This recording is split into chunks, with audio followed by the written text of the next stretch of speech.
Welcome to the 2024 year ahead horoscope for Aries, Sun, and Rising. I would prefer that you watch this from the rising sign. However, of course, you're allowed to do whatever you want. So let's get started with it. The first thing I want to go over is going to be just the major transits of 2024, just so we kind of have an idea of, when are the major events that are happening, even though we are going to be going over a lot of the minor transits as well. But this will just get a good idea of what the year is looking like. Now, I already did a year ahead overview / horoscope just in general for no specific sign. So if you want to know a little bit more about like what these transits are going to mean in general, I would recommend watching that video. But in this video, we're going to be talking about specifically for Aries risings. First off, we have Pluto ingressing into Aquarius on January 20th. And then around the summertime, Pluto will move back into Capricorn for its last time. And then November 19th, we will have Pluto moving into Aquarius for its final time, and it will stay there for another 2 decades, essentially. We have the Jupiter-Uranus conjunction. This is kind of a big deal. This is the most exciting one. We have this on April 20th. In my opinion, this is the most exciting transit of this year. As well as we have Jupiter ingressing into Gemini. Now, Jupiter moves one sign per year, so this is just how it is. Jupiter and Gemini will be a little bit interesting. For the Aries risings, it's not as big of a deal, and it's really just going to be highlighting like a really weird part of your chart. We get the Venus Cazimi in Gemini. This should also be a lot of fun just because of all the Gemini stuff that we have going on around the summer. We have the Jupiter-Saturn square, which brings much more of a bigger meta emphasis on what this year is going to be like. And so we'll talk about that as we move forward. And then, of course, we have the Mars retrograde in Leo and Cancer. Now, this happens at the very end of the year on December 6th, and that's going to continue into the beginning of 2025. So, of course, we will be talking more about that when I do these year ahead horoscopes next year. So let's just go talk about January real quick. The first thing that we have going on in January is going to be Mercury stationing direct. This is happening in your 10th house of career, reputation, and legacy. Now, I've been thinking a lot about the beginning of 2024, and the beginning of 2024 is such an excellent time to have New Year's resolutions, and that's because Mercury is going to station direct and Jupiter stations direct, I believe on December 31st. So there's a lot of forward movement happening at the very beginning of the year. But Mercury stations direct in your 10th house of I messed this up. I actually messed this up. This actually is going to be stationing direct in your 9th house. I got carried away. That means I did all of these wrong. Okay, I will have to go back through these and redo them. This is my first one. Aries. I always start off with Aries, so you guys get a little bit of the mess ups. But Mercury is actually going to station direct in your 9th house. Now, the 9th house represents spirituality, religion, far distance travel, ideas, higher education, publishing, broadcasting. So over the winter, over December, there might have been a little bit of like, getting your head a little bit lost in the clouds. And then Mercury would have went into Capricorn in your 10th house of career and reputation and legacy. There would have been some what's the word I'm looking for? Some miscommunications, some delays with work stuff going on. But as we begin the year with Mercury stationing direct in your 9th house, there's a little bit more of like a open-mindedness that you have and a little bit more of excitement of like, all right, this is what I'm going to achieve this year. This is what I'm looking forward to. I don't need to know the plans. I don't need to know the details. I just need to know what the vision is. So then we get to January 4th, and Mars goes into Capricorn, which is your 10th house of career and reputation and legacy. Now, Mars is your ruling planet. Generally speaking, whatever Mars is doing is going to be affecting you a little bit more than other zodiac signs. And we like Mars in Capricorn. Mars is exalted in Capricorn. Mars rules over Scorpio and Aries. However, a planet being exalted is oftentimes better than a planet in domicile. Mars is really good in Capricorn because it's like, once you have like a system and a plan, there's a lot more efficiency with your energy and your drive and your ambition. And so you will be seeing a lot more energy and drive and ambition related to your career and your work. I think you're going to start the year off with a heavy work emphasis. The only issue is Mars also rules fights and conflicts and inflammation. It rules separating and cutting.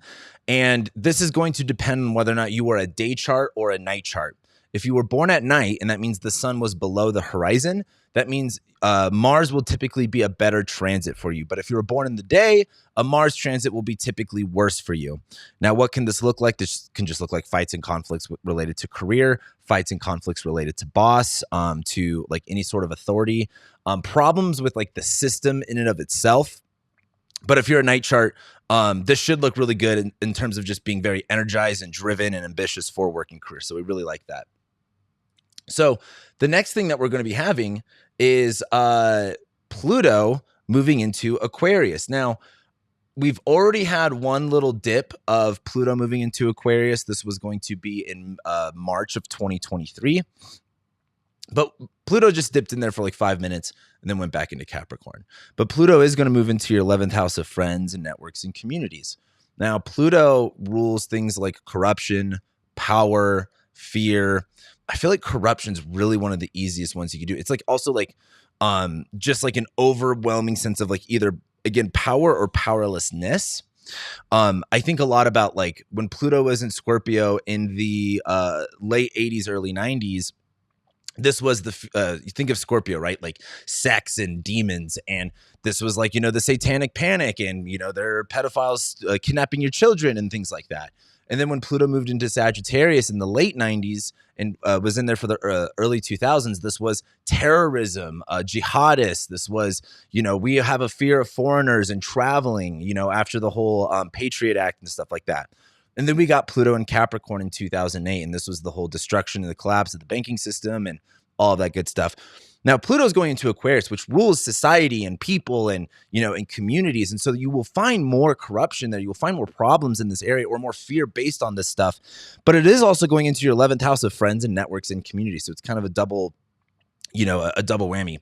And I just look at this as over these next few years, as we have more and more Pluto and Aquarius transits, the way that you relate to your friends and your community and your network is going to be changing. There might be some more fear of like trying to meet more people or connecting with people, or there might be more empowerment, finding your tribe. Pluto is a double-edged sword. You know what I mean? Like it's not always like, oh, this is just where the bad things are, but it does rule transformation. So what's easy to say is that there is somewhat of a transformative change happening with your friends and your communities and networks over the next 2 decades. And so that's a long time from now, and you will just see the beginnings of that over this year as Pluto moves into Aquarius permanently by the end of the year. But we get our first transit of Pluto in Aquarius on January 20th. Then we move to February, and February is kind of a weird month. And so I really want to pull up the chart here in a second to show you guys. But the first thing that we're going to be having is Mars will ingress into Aquarius and it will conjoin Pluto. Again, this is all 11th house, friends, networks, and communities. Now, like we said, Mars is your ruling planet. So whatever Mars is doing is typically a bigger deal for you than not. And this is going to be fights and conflicts and, inflammation and separation and cutting. You can think about March of 2020, April of 2020.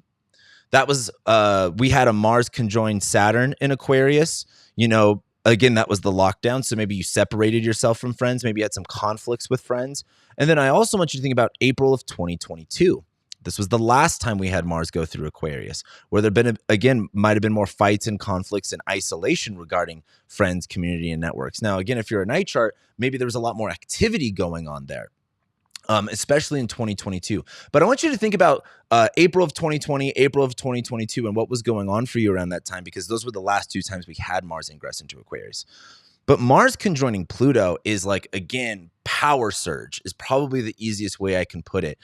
In my year ahead overview, I really talk about like this kind of being like a very prominent sign for like riots or destruction, or there's some power and some influence of corruption regarding friends and communities and networks. So I'd really pay attention to that.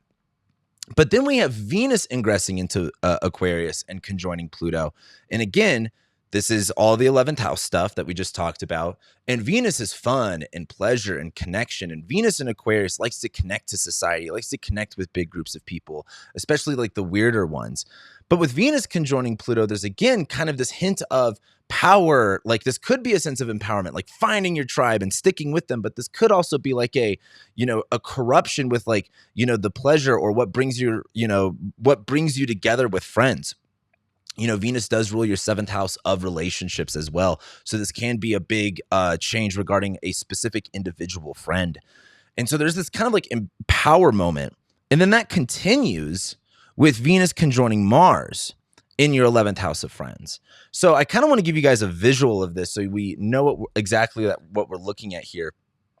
But once we get to February, hold on, let me get it to Aries rising here. Once we get to February, it's all this Aquarius stuff. It's all in your 11th house. So we'll have Mars ingress into Aquarius and conjoin Pluto. Hold on, let me turn this off. Again, like I said, you guys are my first one, so you're going to get a little bit of hiccups, but I know you can deal with it. So we're going to have Mars ingress into Aquarius and conjoin Pluto. And then just a week later, we'll have Venus enter Aquarius, conjoin Pluto, and then Venus will conjoin Mars here on the 22nd. And so Mars rules your first house of yourself and your body, but it also rules your seventh house of relation. Mars rules your first house of you and your body, yourself. It also rules your eighth house of other people's money, shared resources, debt, and inheritance. Now, Venus rules your seventh house of relationships, and it rules your second house of money. So again, you, your money, other people, their money, and they're conjoining together in your 11th house of friendships. So there seems to be some sort of like connection happening with like you and your resources versus someone else and their resources with friends. I can't get that specific of an analogy. Like, I think that's just the easiest context to understand. And then you could put the pieces together of possibly how that will look for you. But we have a lot of things going on with friends and community and networks, a lot of connection. And Mars and Venus is like, there's a lot of action and fights and conflicts, maybe a lot of drama, but maybe there's a lot more fun. There's a lot more connection. It's kind of like, when you're at a big party and, you're having fun with all your friends, but a couple of those friends are having drama between each other. And it's just, you ignore it and you still have your fun. That could be what's going on around this time. And then by the end of the month on the 27th and the 28th, we're going to be having this Mercury-Saturn cazimi. So a cazimi, of course, is when a planet is going to conjoin the sun or when the sun conjoins a planet. This resets that planet's synodic cycle. So it's kind of like that planet's birthday, so to say. It is a new start. It is a new chapter for whatever that planet's story is at that moment. Mercury gets like 3 or 4 cazimis a year and Saturn gets 1 cazimi a year. But these are both happening pretty much on the same day. And this is happening in your 12th house of isolation, the subconscious, hidden enemies, fears, phobias, self-sabotage, being more withdrawn. And again, I want to give you a visual of that because the big thing is Mercury not only rules, so we're going to the 27th and 28th here. You could see that the sun is going to be conjoining both of them. Now, Saturn rules your 10th house of career and reputation and your 11th house as well of friends and community and networks. Now, Saturn, which again rules career and your 11th house of friends, is in your 12th house of isolation, alienation, hidden enemies, the subconscious, fears, and phobias. So a lot of your work right now can be dealing more with working behind the scenes or being a little bit more isolated. The 12th house also rules hospitals and, asylums. So doing a lot of, I know a lot of Aries rising is doing hospital work right now. But Mercury rules your 6th house of work and labor. So the 10th house is like the title that you wear in your career. But the 6th house is the labor that goes into it. It's also your schedule, your routines, and your coworkers. And so your 6th house ruler of coworkers essentially and health and, schedule is in detriment in your 12th house. And Saturn, the ruler of your 10th house of bosses and careers in your 12th house, where there seems to be a really big reset. The way I would look at this is you may not see this coming. There's a lot of clarity that gets involved, but a lot of confusion at the same time. It's you get an answer for a question you've had for a long time, but that answer doesn't necessarily make sense. And it's Saturn too. This is a new start related to career, reputation, legacy, and friends. A lot of this could be a falling out with friends. A lot of this can just be hey, maybe these aren't my friends. Maybe I don't want to be associated with these people. This is a very interesting transit. Keep your tabs on it because it's just going to be a little bit weird. It's not the biggest deal in the world, but pay attention. So let's go ahead and start talking about March. The first thing that we get in March is actually going to be Mars making a square to Uranus. Now, I try to not emphasize too many Mars transits, but this year we get so many big Mars transits, and this Mars squaring Uranus one will shake things up for you depending on the context. Now, Mars is in your 11th house of friends and community and networks, right? But Uranus is in your 2nd house of money and your possessions. So like I said before, when we pull up this chart and we get to, March 9th? Let's go here. When we get to March 9th, let me get it back to Aries rising for you guys. Like I said, your 2nd house ruler of money, Venus, is in your 11th house of friends. Your 8th house ruler of other people's resources and other people's money is in your 11th house of friends. You are Mars in your 11th house of friends, and it's going to be squaring Uranus in your 2nd house of money. This seems like a big disruption, like a if Mars is fights and conflicts and Uranus is innovation, liberation, freedom, squares are a lot of tension happening. It's not necessarily like, a full on duel. It's like, but there's a lot of tension right there. And typically you'll just see tension with squares anyway. But Uranus is like snapping things because Uranus is like liberation, freedom, unexpected events, instability. And so there seems to be some sort of instability or, for example, it's like you're letting your friend borrow something and they break it and all of a sudden it costs you money. Or maybe there's a conflict relating to money. Maybe your friend is in an MLM and they're trying to sell you on something and you're like, I don't know. And then maybe you buy it anyway. And then, you lose all your money. You never talk to them again. This Mars square Uranus transit is like a big disruption with money going on March 9th. That's kind of the biggest thing. And so then we get to March 11th, just a few days later, and Venus enters Pisces. Now, like I said, with Mars in Capricorn, Mars is exalted in Capricorn, and Venus is exalted in Pisces. We like Venus, again, love, romance, relationships, connections, indulgence, beautiful things like art.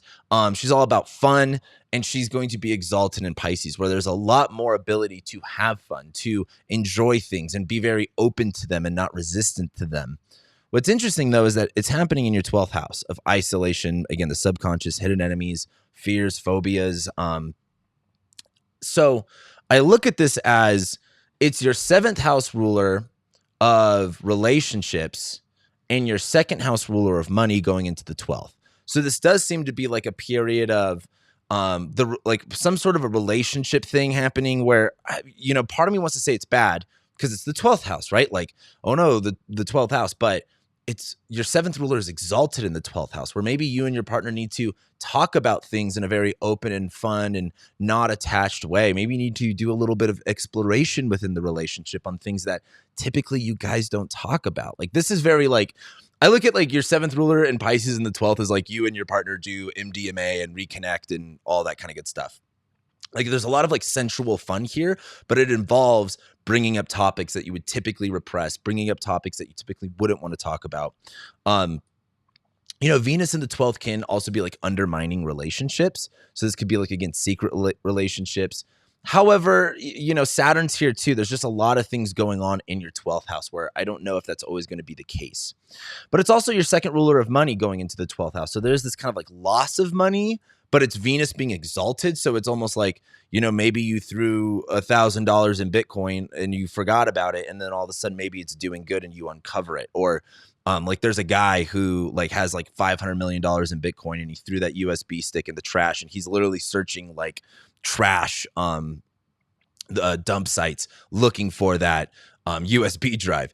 So there's kind of like this like hidden aspect of money that's really good. Or maybe you find $100 in your pocket, sort of a thing, in a coat that you haven't worn in like 2 or 3 years. That's how I would look at this transit. So then the next thing is we have Mercury entering shadow. We're getting ready for our first Mercury retrograde of 2024 by mid-March. Mercury is going to retrograde in your 1st house of you, your body, yourself, your image, your identity, everything to do with you. And again, this is why I emphasize watching your horoscope from your rising sign. So there's a lot of action going on in your 1st house between now and April. So again, January and February are very hustle grind. March is pretty weird. And April is really the highlight of the year. But I want to show you a little bit of the chart stuff that's going on. So once we get to the 18th, Mercury is going to enter shadow. And Mercury is going to be conjoining Rahu. So again, like we said, Mercury rules your 6th house of work, labor, health, habits, and pets. It also rules your 3rd house of communication, short distance traveling, siblings, neighbors. And Mercury is going to be on Rahu, where there's this like extreme energy of like, maybe I need to take care of my body or work out. And, it's also just Mercury and Aries in your 1st house. You guys are Aries risings anyway, so you're a little bit more blunt than most people. You're going to be extra blunt during this time. And it's on Rahu, so there's like this extreme tenacity. There's this extreme like, I need to do this. I have to do this sort of a vibe. And Mercury will enter shadow. So pay attention to this March 18th time, because there's something important about this that we're going to be coming back to once we get to about like the end of April. But Mercury will retrograde in your 1st house of the body, the self, the image. This will be like a rethinking of your body and your image related to work and health, as well as maybe a miscommunication between neighbors and siblings and so forth. So That brings us to eclipse season. By the 25th of March, we enter eclipse season, which is always, we get two eclipse seasons per year. And it is typically like the weirdest, most like intense 2 weeks of the year. I should actually say 4 weeks because we get two of them. But we start off with this lunar eclipse in Libra. This is happening on March 25th. This is in your seventh house of relationships and partners, spouse. I should put individuals here. But essentially, this is all about, you know, some sort of highlight within a relationship. Now, eclipses are typically major endings or major beginnings within a relationship. And so what I want you guys to do is think about last October, somewhere around the 13th and 14th. We had a solar eclipse in your seventh house of relationships. What changed in relationships for you? Did you maybe break up with someone? If you're married, and again, so like if you're married, eclipses aren't the end all be all. It's not like, oh my God, an eclipse in your seventh house, you're going to get a divorce. It's like oftentimes when you're married, like your chart has nothing to do, like not just like your life has, isn't always about you, neither is your chart. And when there's like harsh transits going on in your seventh house, this could be like just your partner going through a really tough time.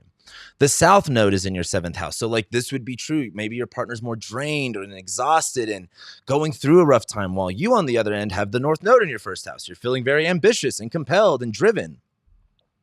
But we had a solar eclipse in October of 2023, around the 13th, 14th. And this would have been a massive shift, maybe a massive let go, a major change happening in relationships. This is kind of coming back to that. That was like a seed that was planted that will get fully illuminated again once we get to March 25th. And it is on the South Node. This does rule your the moon does rule your fourth house of home and family and living situation. And there's this kind of like, again, illumination of the hidden regarding a relationship. So think about that last October, what changed in relationships for you. And this is kind of a time where things will be revealed. Now, again, a lunar eclipse is like, what's really interesting is a full moon is typically when things like of the dark become like seen because the moon gets lit up. But a lunar eclipse, it's like the moon turns red, where it's like, again, maybe something is revealed that maybe you didn't want to know or that you didn't want to see, or there's this like emotional tenacity, this emotional fear. But again, this is all in relationships for you. So let's go ahead and move on into April. And like I said before, this is kind of the craziest month of the year. We got a lot going on. So Mercury stations retrograde on April 1st. Boy, is this not going to be a fun April 1st, just because Mercury retrograde in Aries, April Fools, there's just going to be things that don't go well. But again, your body, your self-image, your identity. Here's the thing, that lunar eclipse that we get in your seventh house, this brings up Mercury retrograde now in your first house, where there's kind of a whole rethinking of your identity and yourself. There might be a miscommunication that's on you, or like you say something stupid and maybe you shouldn't have done that. There will be some delays and some problems related to, again, what Mercury rules in your chart, which is your sixth house of work and health and routine and pets, as well as your third house of short distance travel, siblings and neighbors, where, again, maybe it's like a bad car, or there's, again, just delays regarding you and your work and your health and your routines, as well as short distance travel, communication, siblings, and neighbors. So, and we're all in the middle of eclipse season at this point. But then we get this solar eclipse in Aries on the 8th. Again, we're still in the first house. You, your body, yourself, your image, your identity. This is a massive change related to your literal physical body. This could literally be like something like a diagnosis. I pray it's not. It could be something like an injury. It could be something related to like, hey, maybe you're just sick of like who you are, and it's time to really change something.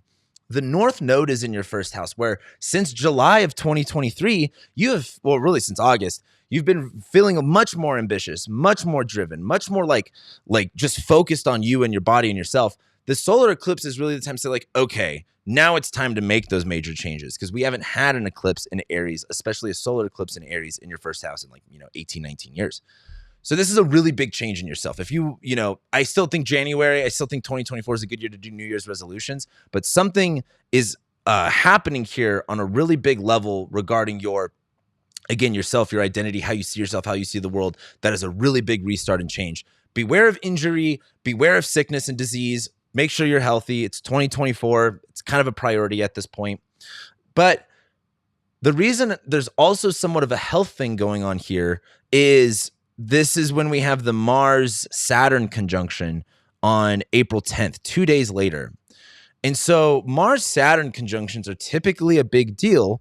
They do rule things like diseases. So I think in general, you might see another kind of like Ebola type outbreak. We'll see if it's anything big. But it's in your 12th house of isolation, subconscious, hidden enemies. Again, hospitals rules the 12th house. Being hit like far away and unseen and unknown. So like if you're deciding to go hiking and you don't tell anybody, I would maybe tell someone and give them your GPS location, because this is like, don't get lost in the woods during this time. And I don't say that to scare you, but it's just much more of like, this is the context and it's up to you to figure out how this is all put together.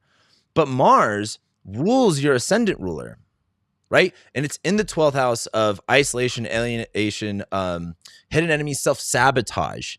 And it's conjoining your Saturn, which rules your 10th house of career, reputation, legacy, as well as your 11th house of friends. And there seems to be like some major concentration of problems regarding you, your friends, your career, self-sabotage, hidden enemies, all of that kind of good stuff, like really locking down. The last two Mars-Saturn conjunctions we got, again, were the same Mars and Aquarius transit. So March of 2020 and April of 2022. What changed with friendships and networks and communities with you? Where like, did you feel like isolated from them or cut off from them, or like there's a lot of heaviness with them? That similar vibe is happening, but now it's in like your subconscious, like the back of your head. Maybe this is a time where you really need to like all that shit that you've, repressed and you haven't acknowledged. Maybe it's time to bring it up, because maybe at this point it is manifesting into an issue. But this is a really big deal. But this is what's weird. So we have that eclipse. We have the first eclipse. Then we have the second eclipse, or we have the first eclipse, Mercury retrograde, second eclipse, Mars-Saturn conjunction. So that's all a lot. But then we get to this Jupiter-Uranus conjunction, where this is, again, like the highlight, in my opinion, of the year. This is the best one. Now, I've said this before. Jupiter isn't always a good planet. I don't know why, but in my studies and in my work, I have seen Jupiter not always be like, because Jupiter's all about abundance, manifestation, and good fortune and luck. And I think 80% of the time that's what it's going to look like. But Jupiter also rules spirituality and belief. And Jupiter ingressing into a sign might make you think about your beliefs in an area because of some sort of a tragedy. But this is happening in your money, in your area of your chart of money and possession. So a few things. One, this is like kind of striking it rich very randomly. This is happening on 4/20. This is an easy day to remember. But this is, again, kind of striking it rich. All of a sudden, money expands. All of a sudden, money gets electrified. All of a sudden, money just like, it's really good with money. Maybe you just get like an epic bonus, or someone, hands you a bunch of money, or maybe you had some uncle that you never heard of before give you some sort of big inheritance. I don't think it's the inheritance part, because that's a different part of the chart. But this does seem like some sort of, if Jupiter's abundance and, larger than life, it is the biggest planet, conjoining Uranus, the planet of like innovation, instability, freedom, liberation. There's some sort of awesome money transit happening for you here. However, what I will say is this could be like an instability with money, again, where Taurus likes to be consistent and stable. Uranus is there where it's like fracking almost, like where it's like you're going underground and you're shifting everything, where it's the ground isn't as stable as it wants to be. And so this could indicate some sort of instability with money, especially because Jupiter does rule your 12th house and it's in your second house of money, but it also rules your 9th house of spirituality, belief, higher education, publishing, broadcasting. Like if you're an author, I think this is good for a book, not a book release, but your book making money. This just seems like a very intense time with money. 80% chance it's going to be exciting. 20% chance it's like, well, for example, maybe you may get $1 million with Bitcoin, but you don't know what your keys are. And so like, good luck maybe trying to touch it. That could be a way that this literally looks, but money's looking really awesome here. And then we get Mars going into Aries. And I think for you guys, this is the most exciting, regardless if you're a day or night chart, because it's going into yourself, your body. Again, we all know the first house stuff by this point. And as Mars goes into your first house of the body and the self, Mars rules your first house of the body and the self. This is like supercharging you. Mars is going to go into Aries. You're going to feel energized. You're going to feel driven. My only concern is like being aware of injury, cuts, breaking things. That's what Mars likes to do. But for the most part, you guys are going to feel really energized. The last time we had Mars go into Aries was about May/June of 2022. So think about May, June of 2022 and what was going on for you around that time and how did you feel? Did you feel more energized and, maybe even a little bit more pissed off? Because Mars does rule fights and conflicts. Like you might be like a little bit more like on edge. But think about that time because that's the last time we had that transit. But that brings us to May. And in May, we will have Mercury leaving shadow on the 13th. But I want to, before we get to this Mercury leave shadow thing, there's kind of something to talk about with May. And my opinion is May is the best month of the year. April is the craziest, but May is the best. And the reason why is Mercury, you see, like Mars is in its home sign. Mercury is direct now. We're out of eclipse season. And then we have Venus, the Sun, Uranus, and Jupiter all in your second house. We like Venus and Jupiter in your second house. Awesome for money. Awesome for buying things. Like this would be a good time to buy things too. Like you're going to get a good deal with buying things. Like you want your second house ruler of possessions in a really strong sign with Jupiter. It's like not only do you buy a really good deal and a really good product, but you get maybe more than you anticipated, more than you expected. Like recently I had a thing where I bought like a new mattress and like the website was giving me like a $500 discount. And I called them, I'm like, hey, is this real? And the guy was like, fucking buy it. Like there's a glitch. Like just buy it now. So, you can get that deal. And so I did. That almost reminds me of like this. So money's looking really good. May is really awesome. I think you're going to feel driven, ambitious, a lot of spending money, a lot of making money and feeling very secure with money. Love that for you guys. But the first transit that we get is Mercury leaving shadow by the 13th. Again, we have once Mercury stations direct, there's kind of like, again, this clarity, the sense of, okay, I know what to do. And again, that happens on, I think, April 26th. So again, clarity of yourself. We're back to what we did like at the April, or what was it? The middle of March when Mercury went into shadow. And so then we get to the 13th. Hold on, let me get my stuff here. Mercury leaves shadow. We're all done with this whole body, self, image stuff related to work, day-to-day activities and communication, siblings. And then Mercury goes into your second house where now there's even more of a mental focus on money and possessions. So a lot of focus on money for you guys there. And then the next transit we get is on the 19th. And this is when Mars conjoins the North Node. Again, this is all in your first house. Same things that we've been talking about. The easiest way to explain this is like you are going to be on a sick one. I have said that a lot recently and people don't know what that means. This is like, imagine taking a gigantic line of Coke and also doing pre-workout and being on gear and going to the gym. Like you are going to be very energized, very ambitious, feeling like I've got to do this. Now, what's interesting about this is Mars rules your 8th house of other people's money, shared resources, death, inheritance. So again, this is one of those things where like, again, don't do a bunch of Coke and drink coffee and do all that. Like we don't want you to have a heart attack and your heart to explode. So like there's going to be a part of this where you need to kind of tamper yourself down a little bit, but you're feeling driven. You're feeling excited. You are going. This is going very, very fast. This is doing $110, $120, pedal to the metal, especially related to body, yourself, just overall life stuff in general. So I really like May for you guys in particular. Then we get to the end of May and Jupiter goes into Gemini, where this is where things get kind of weird. Because again, Jupiter's for one in detriment in the sign of Gemini. So it doesn't always do all that well there, like at least on the surface. But it's also going into your 3rd house, which rules siblings, neighbors, and short distance travel. So it's a weird area of the chart. I always like to call the 3rd house like the junk drawer of the chart because it just rules a lot of things. Like one thing I like to say about the 3rd house too is like it's all about like applying the knowledge that you have. And let me show you. So when we look at this, Jupiter rules your 9th house of spirituality, religion, education, like higher education. Now in ancient astrology, the 9th house was like, okay, you're an adult. You travel your lands and explore what's around you. And then the third house is how you come back and relate that to your community. And so it's like, how do you explain to your community, back then there was no cameras, there was no, social media. It's like, you can't really explain to people what you saw. You have to be able to fully explain it. So your ninth ruler of education is in detriment in your third house of applying this knowledge. And so there seems to be a relearning emphasis here of going back to the fundamentals. It's also your 12th ruler, again, of hidden enemies and isolation and alienation. And it's in your third house of siblings, neighbors, and short distance travel. So you are going to see, and it's Jupiter and Gemini. You're going to be trying to do two things, and you really just can't. That's kind of but that you're not going to figure that out till the very end of 2024.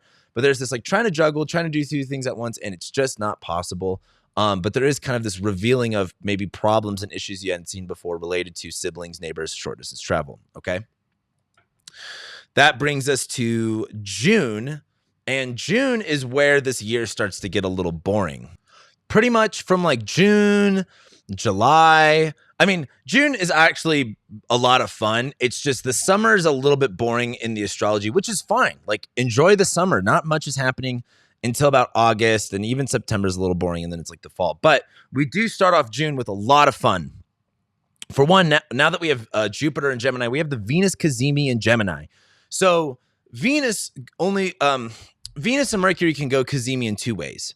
Either when Venus is retrograde and she's moving in between the sun and the earth, and then she conjoins the sun retrograde, or when she's on the far side of the sun and conjoins the sun. This is that. Venus is not retrograde. She's direct. She's on the very farthest side of the sun. And again, this is a restart of the Venus synodic cycle.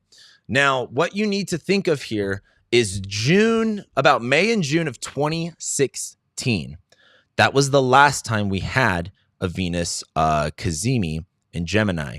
If you want to go back a little bit earlier, I believe it would be June of 2008.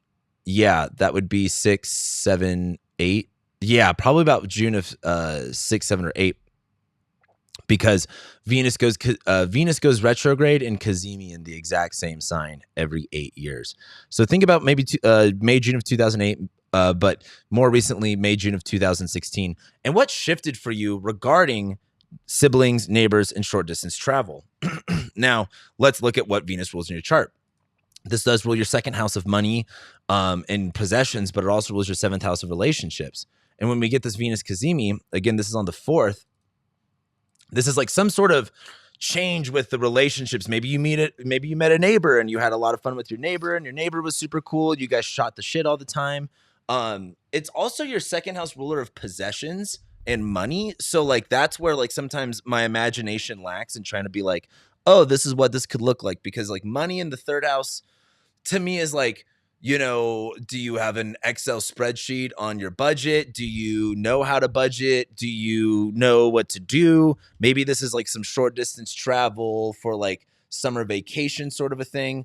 But really the easiest way you're going to get an understanding is thinking about, again, May, June of 2016, May, June of 2008 to get a real idea of what this might be like for you. But this is a new big start. And look at all the stuff we have in your third house. There's there's Mercury, which rules Gemini. There's Jupiter, Mercury conjoining Jupiter with the Venus Cazimi. A lot of action going on in this third house. So maybe you're hanging out with your siblings more. Maybe you're just a chatty Cathy. Maybe you got some really cool neighbors. Maybe you're doing a lot of short distance travel planning. That's what this looks like. It looks really fun. But then we get to our next thing. Whoops. Hold on. There we go. Which is Mars goes into Taurus. The easiest way I can explain this is May is you won the lottery, you're spending money left and right, and then Mars going into Taurus in your second house is the tax man comes, and you didn't save half of that $100 million to pay your taxes, and now you're underwater $100 million. Mars rules fights and conflicts, but it also rules again, inflammation and problems. And Mars is in detriment in Taurus, right? Mars likes to be in Aries, where it likes to be a fighter and combative. Taurus is Taurus always reminds me of picnics and charcuterie boards and just hanging out and chilling. Mars does not like to be in Taurus because Taurus is a very slow sign. Taurus is very peaceful. Taurus is very just, hanging out and chilling. And so Mars and Taurus can be very stubborn. Mars and Taurus can be making things really slow. But Mars in your second house is like spending cash, burning through money. Like, and it's Mars in detriment, where it's just like maybe now you're starting to spend money you probably shouldn't spend. Another way I would look at this is you're spending money that like you don't even want to. It's like, you had all this fun with money, you bought some stuff, but then the bills come in. It's like, oh, now I have a doctor's visit, or, now my transmission went out on my car, those sort of things. So if you're making good money in May, spend a little, have your fun, save some though, because you're going to need it for Mars. It's also your eighth ruler of other people's resources and your partner's money. And it's in detriment in your second house, where this is kind of like maybe your partner loses her job or his job, and all of a sudden you've got to now be like the full provider. And this is like a heavy weight, a lot of like, maybe you're still making good money, but it's all going away at this point. And when I say all going away, like just take that with a grain of salt. You're not going to go dead broke, but this is more of like, it's very night and day difference compared to how awesome money was for you in May. This is like, all right, now it's getting a little bit annoying spending all this money. So then we get to the Mercury Cazimi. We have just so much going on in your third house. I would really implore you to explore what the third house means on your own, so you can get a better idea of what this might look like in your life. But again, Mercury rules your third house. So this is a refresh and restart of this whole area of your life where, again, maybe new neighbors move in and, you start hanging out with them. And then here it's kind of like, oh, this is more of like, we are friends. This is a community. We all like each other. Siblings, short distance travel, maybe you communicate more with your sibling at this point. Mercury also rules your sixth house of like pets, work, labor. Maybe there's something going on with that in the third house, but this is another just new energy, new shift regarding that area of your chart. And then we get to June 30th, and this is when Saturn stations retrograde. And again, it's still in your 12th house of isolation, the subconscious, hidden enemies. Now, Saturn has been direct since November of 2023. So since November of 2023, there's been this forward movement of knowing what your responsibilities are. Like, okay, when it comes to work and career, yeah, it's maybe a little bit more in the shadows. Maybe it's a little bit more hidden. Maybe you're dealing with a little bit more fears, phobias, but you got a little bit more comfortable with handling the new responsibility that you have now, or even just dealing with the limitations that you have now. And from there till about February is when you did all that. But since February till June 30th has been new responsibilities, new limitations, another level of learning how to adapt and overcome in this area. And so from February until June is like, okay, I'm being met with new challenges. I'm being met with new responsibilities. And maybe I didn't see it this way before. When Jupiter goes retrograde, this is kind of like back to the drawing board of like, okay, the easiest way I like to say it is when Saturn is direct and moving out of shadow, moving into new territory, it's like on the job training. You start a new job, you're getting trained by someone, they're pretty much holding your hand through everything. It's really easy. But then when Saturn goes retrograde and it goes back over that same part, now that trainer isn't with you and it's your first couple days on your own. So from June 30th until November of 2024 is like, all right, from February to June, you're learning all these new responsibilities and duties. And then from June to November, you're on your own here, where you are going to be challenged. You are going to be like, this is a lot of pressure. This is hard.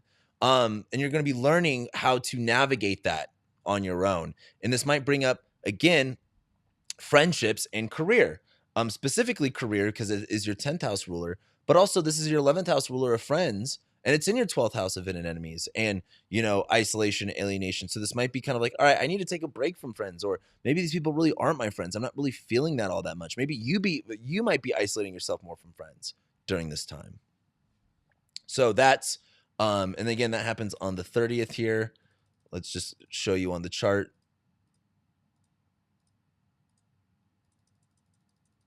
That's like the very last thing is Saturn goes retrograde. So then we get to July. By July, we have Mars conjoining Uranus. Man, right when you thought the money problems couldn't get worse. Think about August 1st of 2022. That was the last time we had a Mars-Uranus conjunction. Now, this is the middle of July. We're getting into like July 15th here. So we're pretty deep into July at this point. Like I said, July isn't the biggest month of the year. The summer's a little slow, which is probably good. But this Mars-Uranus conjunction, it is like, problems with money and a disruption or unexpected issue or an unexpected expense that really grinds your gears. Think about August 1st of 2022. That was the last Mars Uranus conjunction we got. That one was arguably worse than this one because it was on like Rahu, it was square Saturn. That was like the middle of inflation. I feel like everyone was kind of getting hit in their wallet, but this is definitely some sort of like disrupted expense that isn't fun to deal with. That's kind of what's going on here. But then we get Mercury going into shadow. So we're getting to our second retrograde of the year. Mercury is going to retrograde in Virgo and Leo. So this is when Mercury is in Leo, which is your fifth house of creativity, love, romance, sex, pleasure. It does rule children and it rules hobbies like art and music. So around this time, you're probably doing a lot more fifth house activities, which is love, romance, sex, pleasure, art, music, recreation. But then Mercury enters shadow here, where there's something happening around this time that you're going to come back to. Maybe it's an idea. Maybe it's a, you're thinking, I mean, Venus is also here too. So you're really thinking about love and romance and sex and pleasure related to both, relationships. And maybe you're thinking a lot about kids related to money.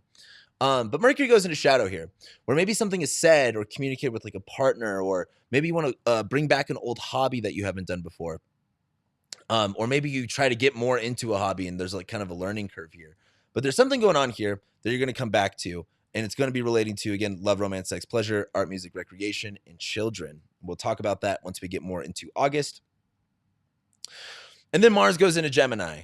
So this is really a switch of energy. Mars in Gemini is kind of a lot this year. We had, 9-10 months of Mars in Gemini between 2022 and 2023. Mars was in Gemini starting September, October, November, December, January, February, and by the very end of March of 2023. So from 22 to 23, Mars was in Gemini. So think about that time. Now, Mars was retrograde during that time. We don't like Mars retrogrades. Those are not fun, especially for you Aries risings, unless you have Mars retrograde, but I'm going to assume 9 out of 10 of you don't. But we don't like Mars retrogrades, and it's not going to be as bad as the end of 2022, beginning of 2023. But it will bring up a lot of the same conflicts or problems, and that's because Mars going into Gemini is, again, your third house. So communication, technology, siblings, neighbors, short distance travel. Jupiter's there. There's a lot more going on there. There's probably a lot more opportunities going on there. But Mars is like, okay, like I'm doing this, I'm doing that. Being maybe more combative and having more fights and conflicts related to siblings and neighbors. And maybe it's because you maybe took too much on because Jupiter's there. And so think about September to October of 2022. That was the last time we had Mars here. Where you have problems with your car, where you going back and forth with cars, where you arguing with neighbors, were you doing a lot of short distance travel that was maybe frustrating. This is very similar, not nearly as bad, but it will come up more of a bigger deal once we get to August. So we get to August. Mercury stations retrograde. So like I said, by this point, Mercury is in shadow, and we get to our second one of the year. It's in your sixth house of work, health, pets, routines. So again, a Mercury retrograde is delays. It is miscommunications. It is changes. And again, this is happening on Aries rising, such a short rising sign. So this is like a delay or a miscommunication regarding coworkers, employees, pets, health problems possibly too, or at least like maybe changing your diet, changing your schedule. That's really the vibe here. That's kind of the biggest thing. And again, so many people love to make big deals of Mercury retrogrades, and they just happen so frequently that it's hard for me to do it. Is it an inconvenient time? Yes. Is it a time where you're really focused on one area and it feels like things are moving backward? Yeah.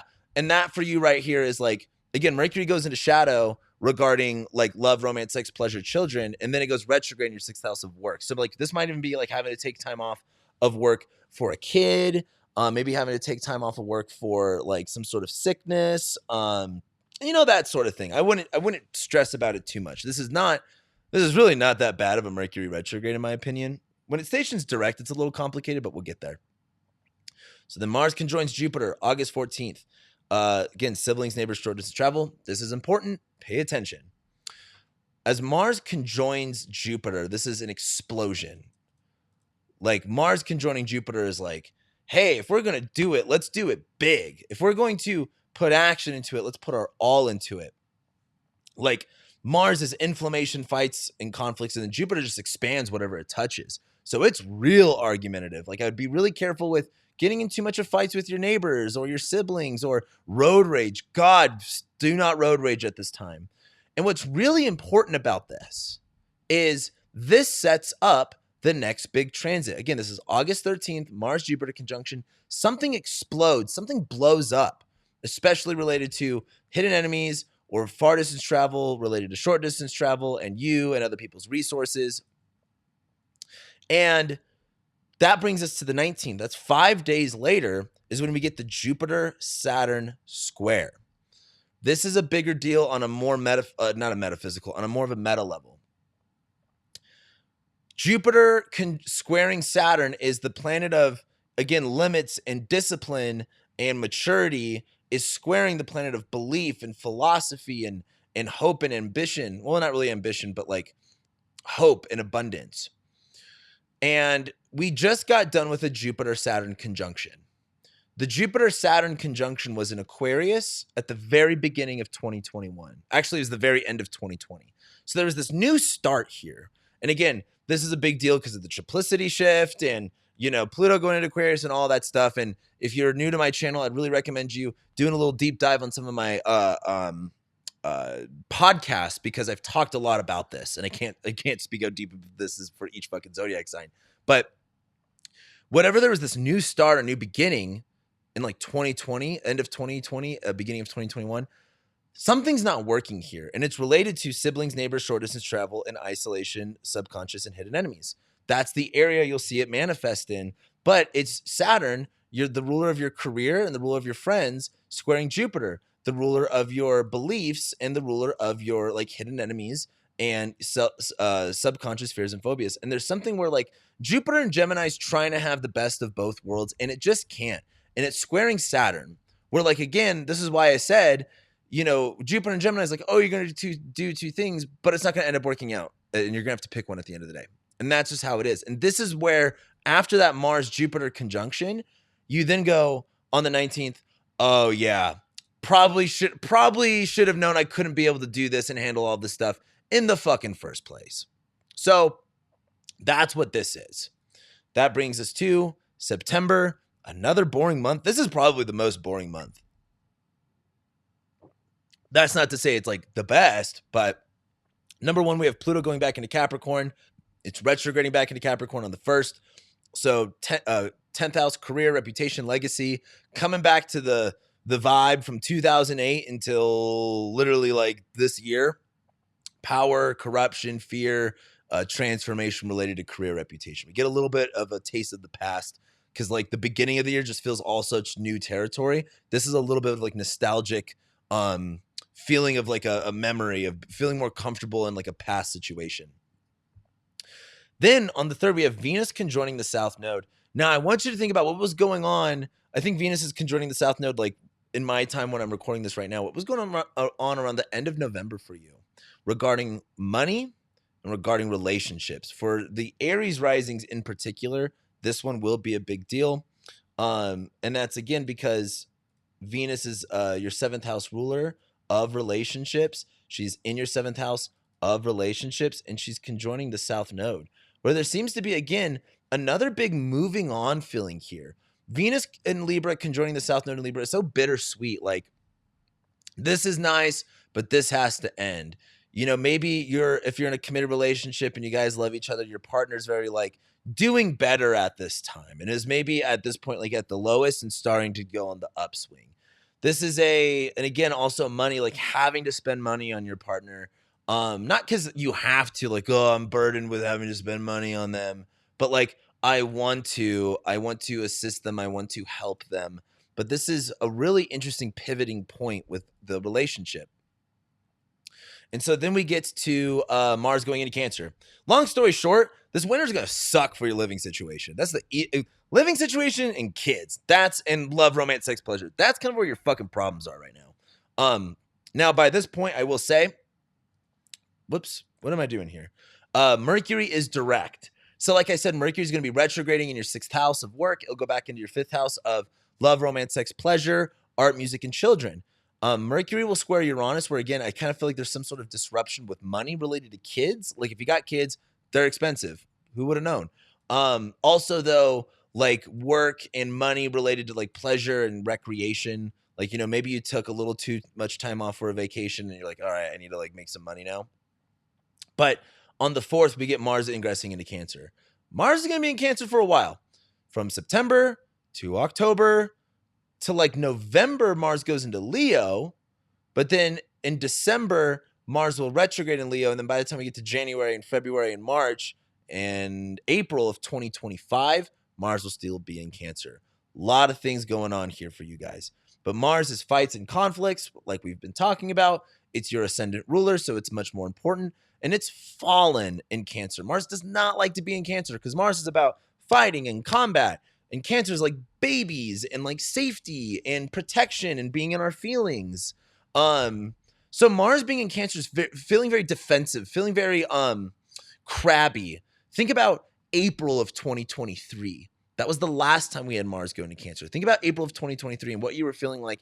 And were you upset about your housing? Were you mad at what your mom did to you when you were 5 or some shit like that?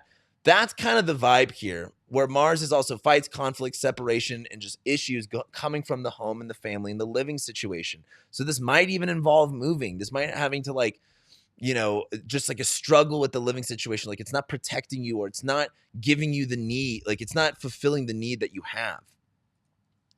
So that brings us to October. And again, we're going to talk more about that.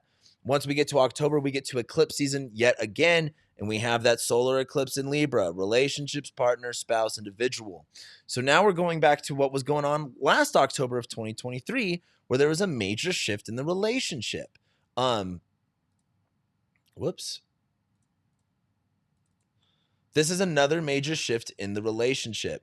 Oh, I should be doing this. Another big clearing, another big ending, another big moving on, a very big new chapter with relationships. So again, if you're like in a committed marriage and you guys love each other, this is more of a bigger deal for them. And now if you're on the fence, this is kind of like, hey, we need to talk about things. But if you're kind of dating someone you're not really sure, that might end. If you're super single, you'll probably end up staying single. So you have nothing to worry about. But we start eclipse season with a major shift going on with relationships. And that might even be stemming back from earlier this year in March. So then we get to October 4th and Mars enters shadow. Woo, woo, woo. I'm so not looking forward to this Mars retrograde. I think this Mars retrograde is going to suck. I have my biases why, because it's my Time Lord and it's going to be absolutely grilling my chart. But Mars will enter shadow. You need to pay attention around this time related to home, family, living situation. What's interesting is Mars rules your 8th house of debt, other people's money, shared resources, and death. And it's fallen in your 4th house of home and family and living situation, parents. So maybe a parent gets sick and you need to take care of them, and you don't want to be there. Maybe your house floods. Maybe your house isn't fulfilling all of your needs. This is like whatever's going on here with problems related to home, family, and living situation, you're going to come back to by like March of 2025. And there's going to be a whole again, maybe you're like, I'm ready to move, but then something happens where it takes a lot longer than you think. It's like Mars retrogrades are like a time of rather than moving forward, we need to move backwards. Maybe you're not ready to move into a house yet. Maybe you're not ready to buy a house yet. Maybe you're not, again, maybe you have to take care of a parent for a little while and you can't do the other things that maybe you want to do. That's what this is kind of looking like. So let me know in the comments below what you think is going on here.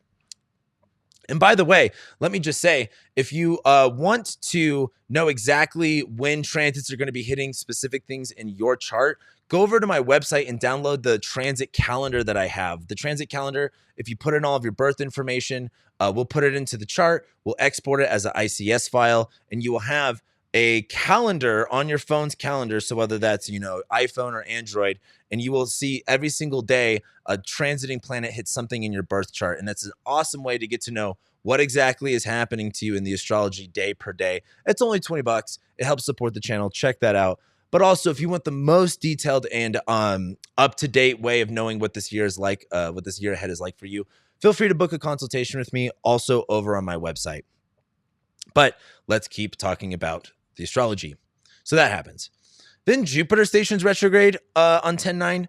This, to me, isn't that big of a deal. It's just much more of a reflection period, because Jupiter going direct is like, here's all these new opportunities. Here's like, all right, now you're really thinking and believing or inspecting like what your beliefs are about here and learning. And Jupiter going retrograde is, again, doing more of the internal work. Like, okay, if you say you believe this, do you actually believe it with like all of your heart?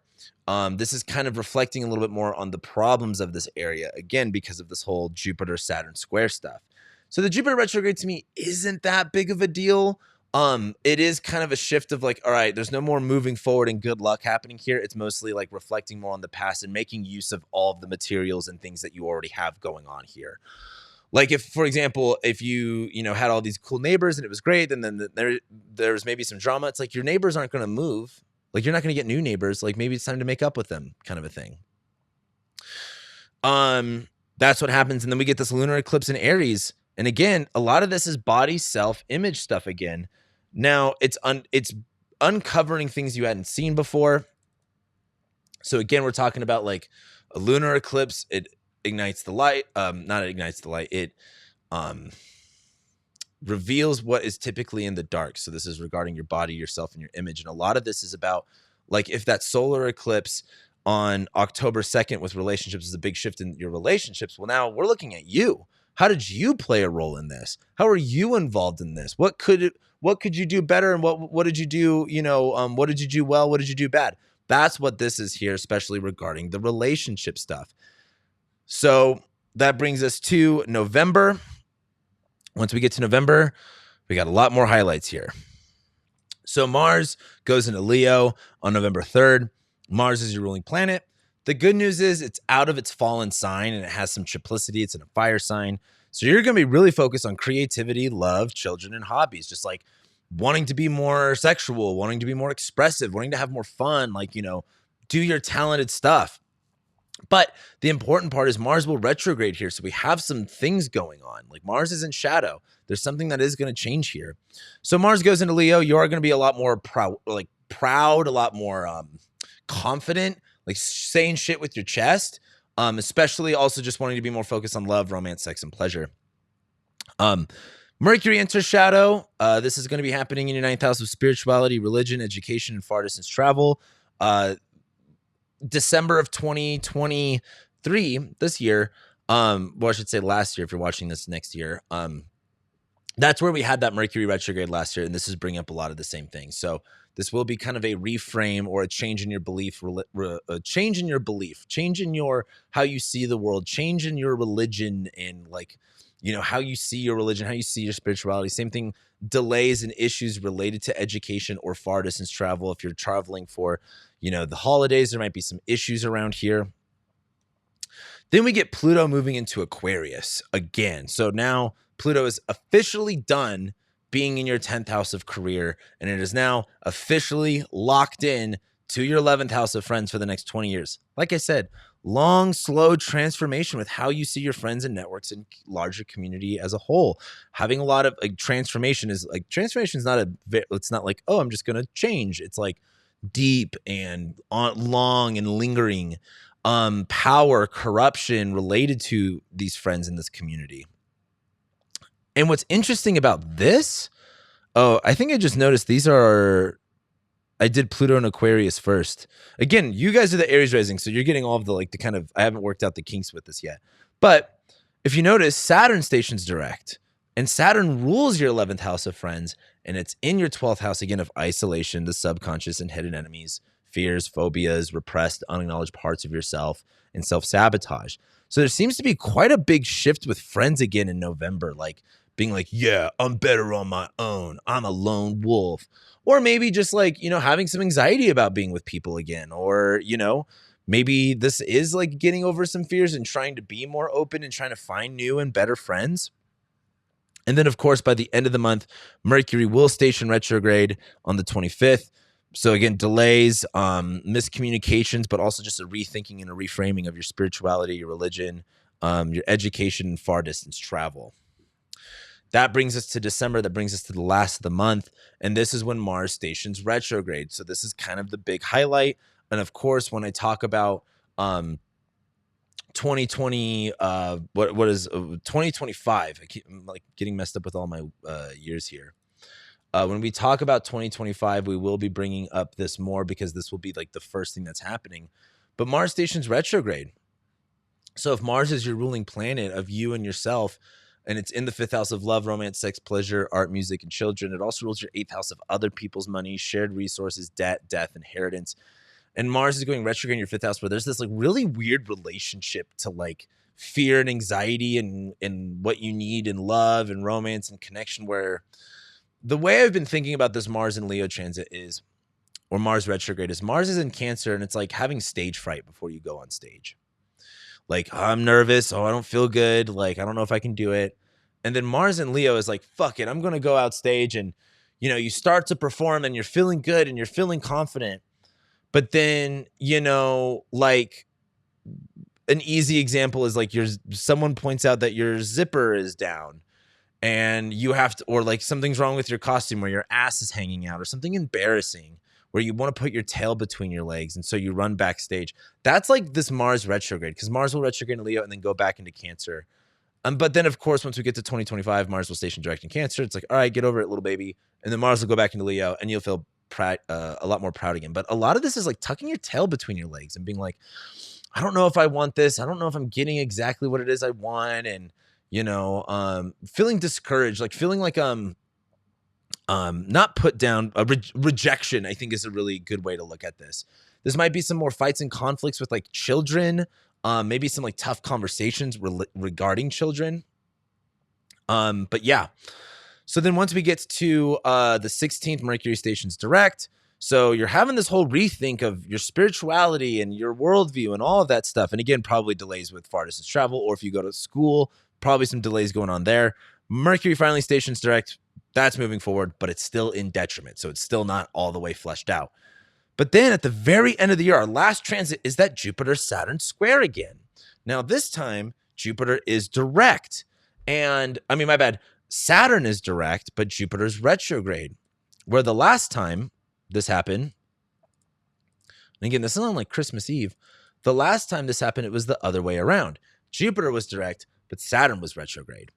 And so when Jupiter was direct and Saturn was retrograde, this was like, oh, look, like, here's the new opportunity. Here's how it could be easier. Here's what, you know, I can assist with. And Saturn is kind of like, all right, like finding a tool to help you assist with all these issues. This way around, Jupiter's retrograde and Saturn's direct, where it's like, hey, this tool isn't working for anymore, but I still have to be responsible and do this thing. And this is the last transit that we have of the year. And we get another Jupiter-Saturn square in 2025. So like this story isn't over. And that's why I can't like necessarily finish on like, oh, and this is what it means and you'll be done with it. It's like, like I said, I would really recommend watching my overview, my complete overview of 2024, because 2024 is the buildup to 2025, where we see a ton of different changes. Like 2025 is a really, really, really big year. Same thing as we get to 2026, but it's really 2025 that's like all of a sudden everything kind of changes. And this is all a buildup towards that. So it's hard to make sense of 2024 without understanding 2025. But I go into that more deeply on my general overview for 2024 more towards the end. But that's what I got for you guys for the Aries risings. Make sure you like this video. It really does help. Comment below. Let me know what you're excited for. Let me know what you're not excited for, as well as subscribe if you haven't already, if you want to keep up to date with all of the major transits of 2024 as we experience them each week. With that being said, I love and appreciate you guys, and I'll be seeing you next week.